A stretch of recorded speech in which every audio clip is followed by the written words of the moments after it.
Halo Sobat BSA, jumpa kembali dengan kami di sini.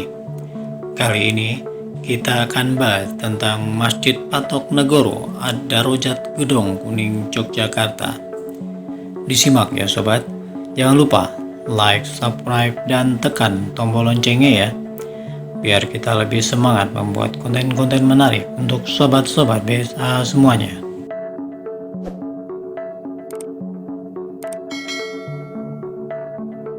Masjid Patok Negoro adalah istilah untuk 4 masjid yang dibangun dan dijadikan sebagai penanda batas wilayah di Kesultanan Yogyakarta yang dibangun pada masa pemerintahan Sultan Hamengkubuwono I.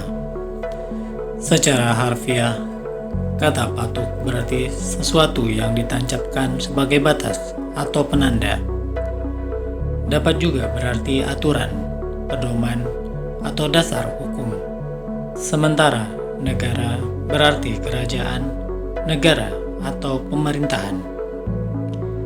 Sehingga Masjid Patok Negoro bisa diartikan masjid sebagai batas wilayah negara atau pedoman bagi pemerintahan negara.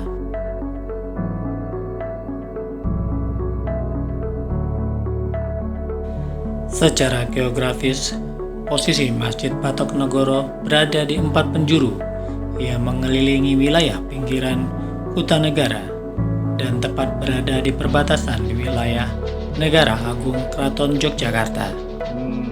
Hutanegara dan Negara Agung adalah sistem pembagian hierarki tata ruang dalam wilayah Kerajaan Mataram Islam.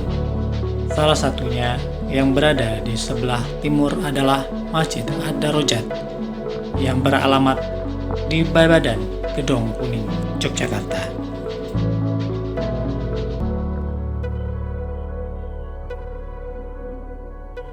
Masjid Patok Negara Ad-Darajat Babadan yang didirikan oleh Sultan Hamengkubuwono I pada tahun 1774. Arsitektur Masjid Ad-Darajat sama persis dengan keempat Masjid Patok Negara lainnya.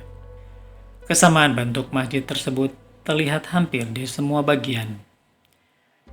Bangunan ruang utama masjid menggunakan konstruksi joglo dengan 4 sokoguru dan terdapat power stand di sampingnya. Serambi masjid menggunakan konstruksi bentuk limasan. Di depan masjid juga terdapat pohon kapal.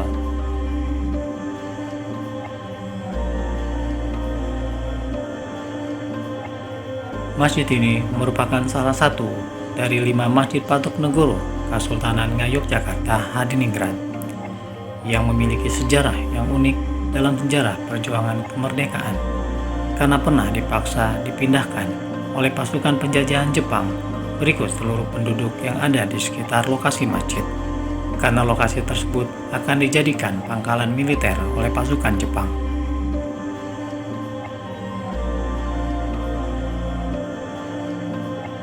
Pada zaman penjajahan Jepang tahun 1940, Masjid Ad-Darajat dan masyarakat Babadan dipindah ke Desa Babadan Baru di Jalan Kaliurang kilometer 7, Kentungan, Sleman, Yogyakarta. Perpindahan ini dikarenakan saat itu daerah Babadan terkena pelebaran pangkalan pesawat terbang dan sebagai gudang senjata. Akibat perpindahan tersebut, denyut kampung Babadan sebagai kampung santri sempat mengalami tidur panjang. Akibat perpindahan yang dilakukan oleh Jepang tersebut, Masjid Patok Negoro tersebut menjadi tak terurus. Setelah ditinggalkan warga, masjid ini hanya tersisa pondasi dan temboknya saja. Hal ini dikarenakan seluruh konstruksi kayu masjid ikut dipindah dan dibangun kembali di Babadan, Kentungan, Yogyakarta.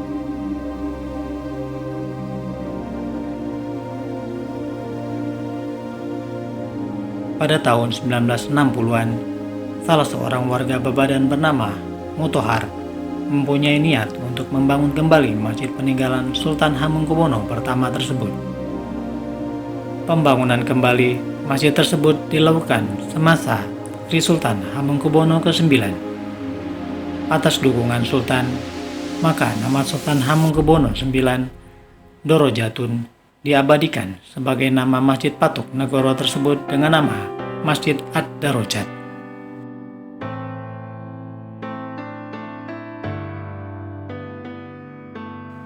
Meski bentuk masjid mengalami perubahan, namun bentuk khas sebagai masjid keraton masih tetap dipertahankan.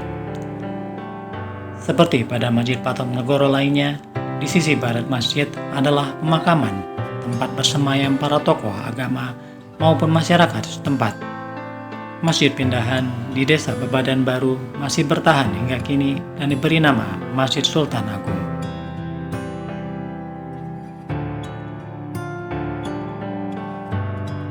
Karena latar belakang sejarah demikian ini, antara warga Babadan dengan Babadan Baru Kantungan, meskipun terpisah secara geografis, namun tetap terjalin hubungan yang harmonis.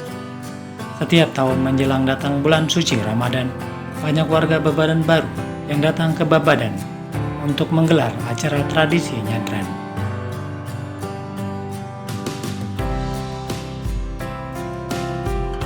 Bagaimana dengan info yang baru saja kami berikan kepada sobat-sobat semuanya? Jika kamu suka dengan video-video seperti ini, silahkan komen di bawah ini. Jangan lupa like, subscribe, dan share ke teman-teman semua ya.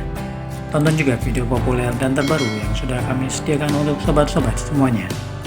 Terima kasih Sobat Besa, sampai ketemu lagi ya. Salam Sobat Besa, selalu sehat dan tetap semangat.